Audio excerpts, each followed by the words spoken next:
Today we continue our calculation question on electrolysis.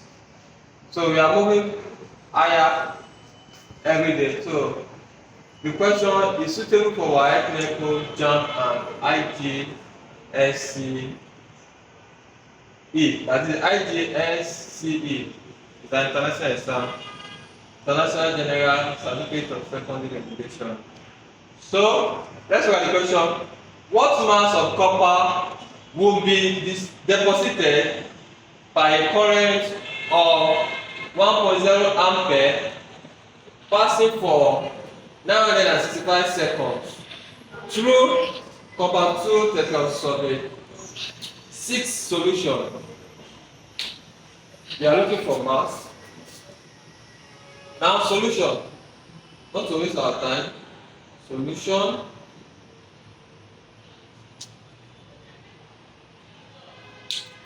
We know that copper, like I said, is a divalent ion.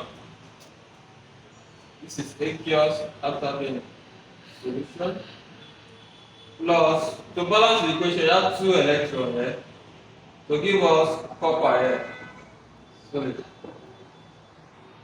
Now, let's watch. We are looking for mass. What mass of copper will be deposited by a current of 1 ampere passing for 965 seconds. So there is a formula.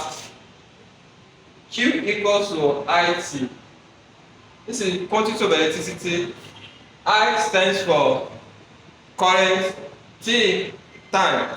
So our current in the question is 1 ampere. 1 times time. Time is a second. This is 965. If you multiply, you have 765. C, that is coulomb of electricity. Now don't forget, 1 mole of copper equals to 2 farad. 2 farad, and 2 farad is the same thing as a farad is 96500 coulomb. So 2 times 965 coulomb equals to the molar mass of copper. The molar mass of copper is 63.5.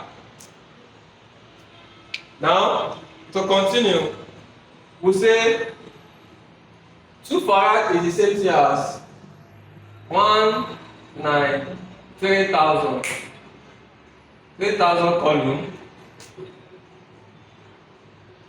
equal to 63.5. Where did we get our 63.5? Our 63.5 is the molar mass of copper here. Now, like I said in my last video, if you want to solve questions like this, to make it easy for you, put coulomb under coulomb. We have gotten the coulomb of the quantity of electricity. Mention in coulomb, put it under coulomb. It is 965 coulomb here equals to S mass in grams of copper. Here too, copper.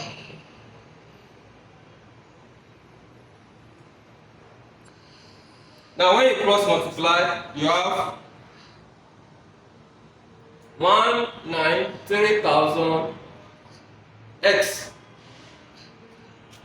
equals to 63, this times this, 63.5 times 965. Divide both sides by the coefficient of x. 1,930,000. 1,930,000. This cancels out this. So S If you divide well, you have 0.3175. So approximately, if you approximate, you have 0.318. Our mass is measured in grams. So this is the mass of copper.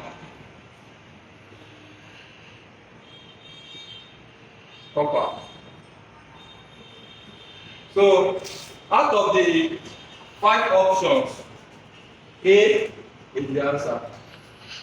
So the trick is that when you are given a question like this, to look for the mass of copper, always know, or mass of any element, always know or note that you will divide by Faraday constant, and Faraday constant is 96500. So depending on the element, if it's a trivalent element like aluminium, this Faraday constant will be multiplied by 3. If it is a univalent element, you multiply by 1 like sodium. If it's a divalent element like copper, you multiply Faraday constant by 2. So like, subscribe to our channel, view it. God bless you. See you in our next class. Thanks.